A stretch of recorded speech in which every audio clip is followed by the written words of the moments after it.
Boa noite, meus queridos. Mais uma aula da Teologia da Família, abordando a unidade 3, Família na Bíblia. A primeira parte dessa unidade fala da família no Velho Testamento e nós teremos como objetivos estudar o conceito da família no Antigo Testamento, investigar as responsabilidades e funções atribuídas aos pais, mães e aos filhos. E, finalmente, olhar pelo Shema judaico e sua relevância para os nossos dias. O conceito da família no Antigo Testamento me leva a considerar dois pontos. Primeiro, a primeira família em Gênesis. Quando nós olhamos a primeira família em Gênesis, nós encontramos uma família em crise. Gênesis capítulo 4. Crise de relacionamento. Quando ainda o mundo só tinha uma família, um irmão matou o seu próprio irmão. Você percebe que o problema de relacionamento não é uma questão de atualidade, já existia já desde a primeira família. Mas não tem somente esse como problema. O capítulo 4 mais tarde relata a experiência do primeiro homem com duas mulheres, ok? Então, nós deparamos com essa realidade no capítulo 4, que não só tem essas notícias ruins, mas também esse capítulo finaliza com a história de Enós. Quer dizer, nasceu Sete, e Sete é pai de Enós, e Enós, a Bíblia diz que a partir dali que o povo começou a invocar a Deus. A família patriarcal é uma família que tem a centralidade no pai. Mas o que eu gostaria muito de salientar aqui é o conceito do professor Daniel Isaac Bloch. O professor Daniel, ele enxerga as famílias de Israel em três planos. Ele vê as famílias de Israel como famílias patrilineares, patrilocais, famílias patriarcais.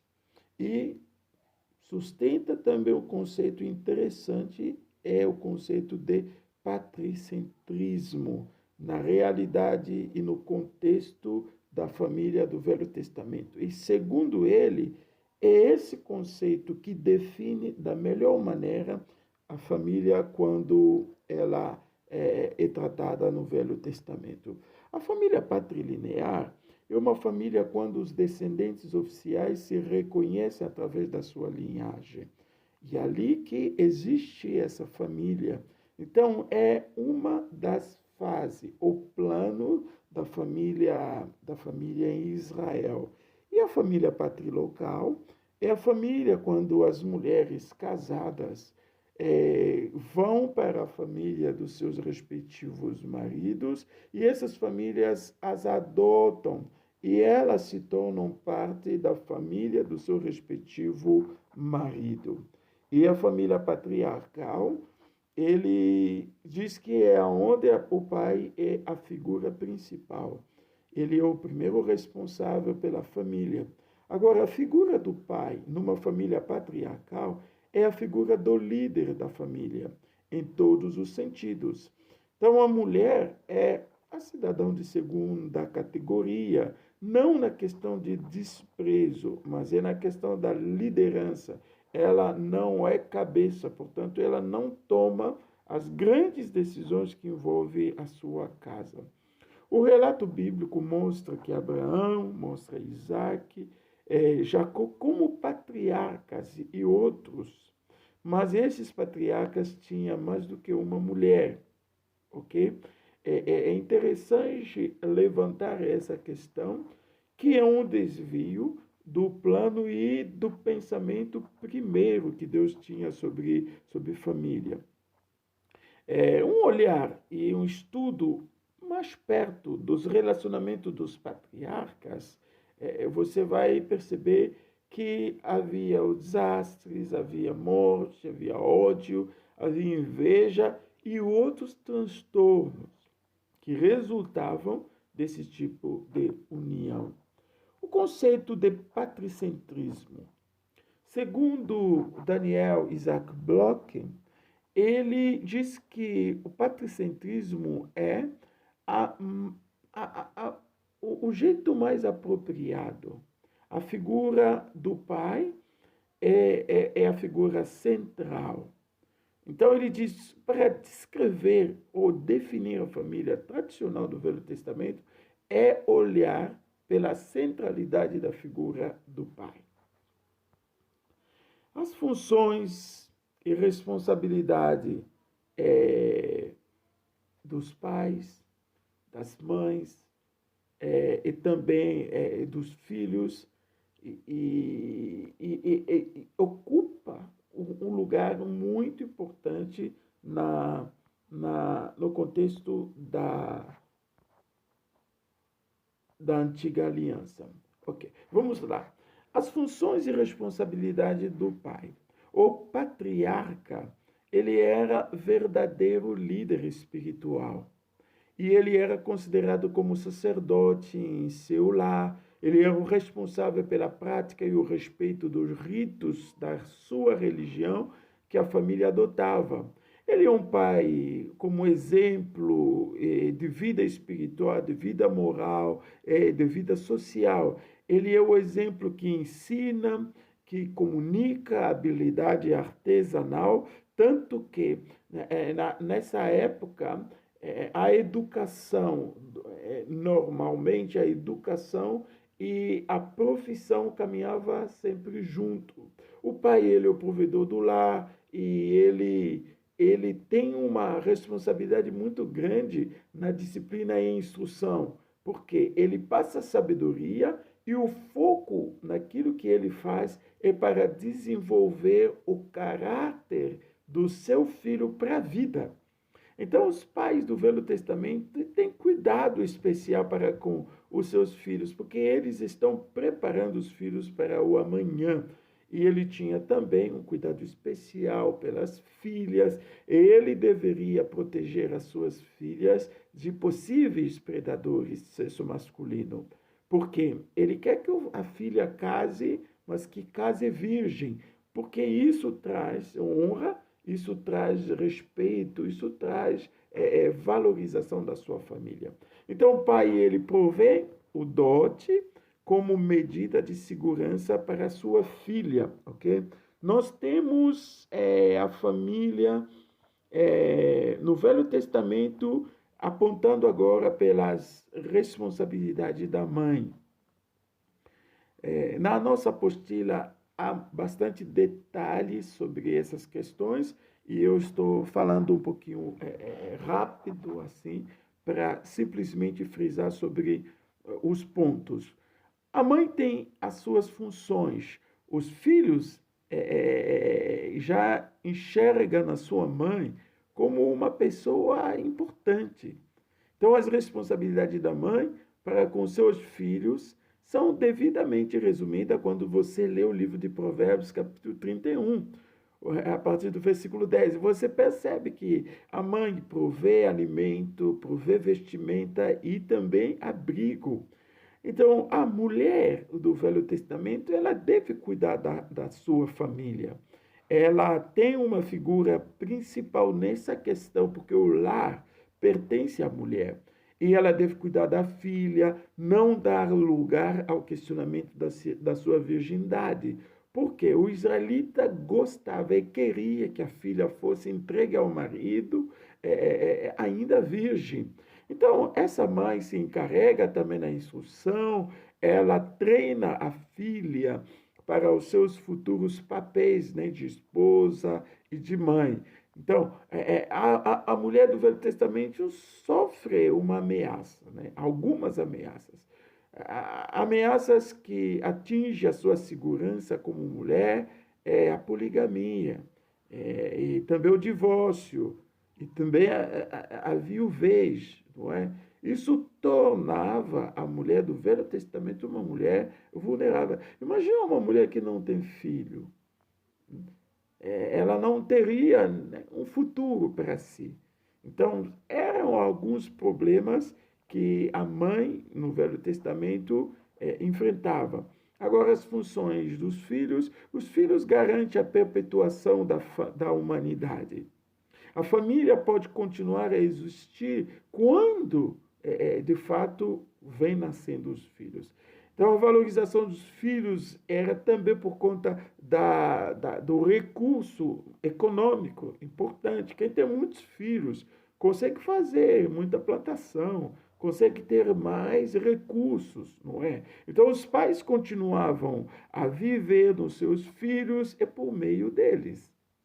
A principal responsabilidade dos filhos está praticamente no respeito e na reverência, não é? O filho precisa ter para com seu pai respeito e reverência. E esse respeito, essa reverência, é o princípio que marca o Código Levítico.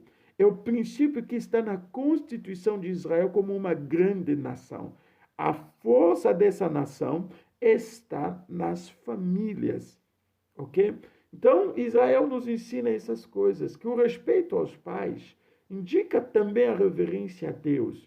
Quem respeita os pais tem essa ordem sem qualificações nem limitações. Você não deixa de respeitar o seu pai porque ele é bêbado. Você não deixa de respeitar o seu pai porque ele não tem estudo que você tem. Você não deixa de respeitar o seu pai porque o seu pai abandonou a sua mãe. Não, não, você não perde. E aqui que está, é uma ordem sem limitações. Por esta razão, tratar os pais com desprezo era uma ofensa passível de pena de morte, segundo a legislação posterior. Agora, um olhar no Shema, um olhar nesse texto que nós encontramos em Deuteronômio, capítulo 6. O Shema. Esse texto praticamente aborda essa questão da educação. Como é que se pode educar os filhos, né? Como é que se pode dar instrução para os seus filhos? O que eu levanto aqui na questão do Shema? Quando você lê o Antigo Testamento ou outra literatura do período veterotestamentário, você se depara que o princípio da raça humana, na perspectiva hebraica, compreende-se que o plano fundamental de Deus foi o de que a educação do seu povo deveria começar no lar. Toda a documentação de Antigo Testamento nos aponta que a questão da educação do povo começa no lar, começa na família, ok? Então, a tarefa da educação cabia à mãe e cabia também ao pai.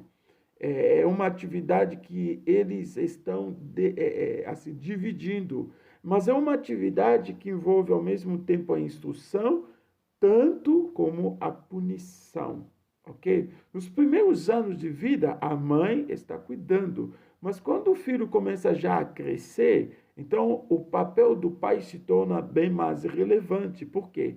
O pai, ele não só vai dar educação, mas também vai dar profissão. E educação e profissão sempre andavam de mãos dadas. E a educação religiosa também não começa na tenda da congregação, mas começa no lar. Não começa na sinagoga, mas começa no seu lar.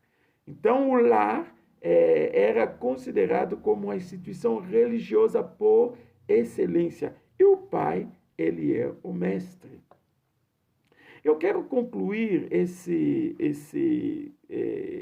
essa unidade 3 falando sobre algumas falhas na educação.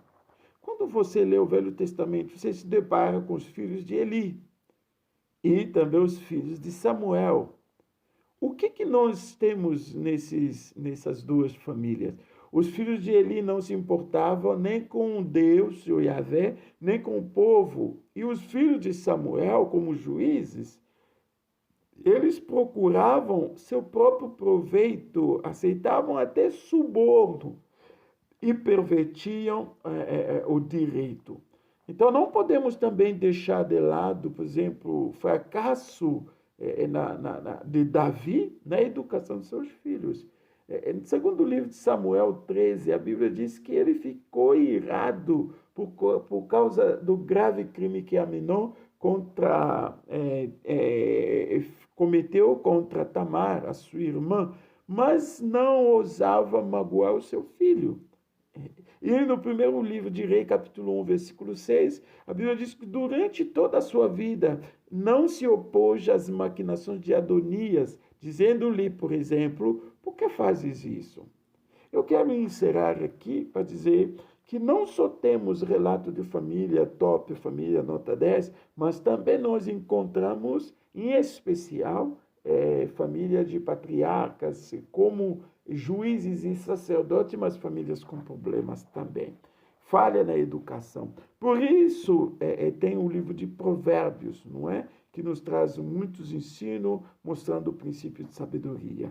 Portanto, o filho sábio traz satisfação para os seus pais. Esse é, mais ou menos, um pequeno resumo daquilo que está na nossa apostila. Bom proveito, e na apostila também tem o trabalho que vai ser feito por vocês a entregar até no final deste mês. Que Deus abençoe a sua vida, Deus abençoe a sua família, que Deus esteja nos guardando e protegendo nesta fase que nós estamos passando. Fique na paz, que Deus te abençoe.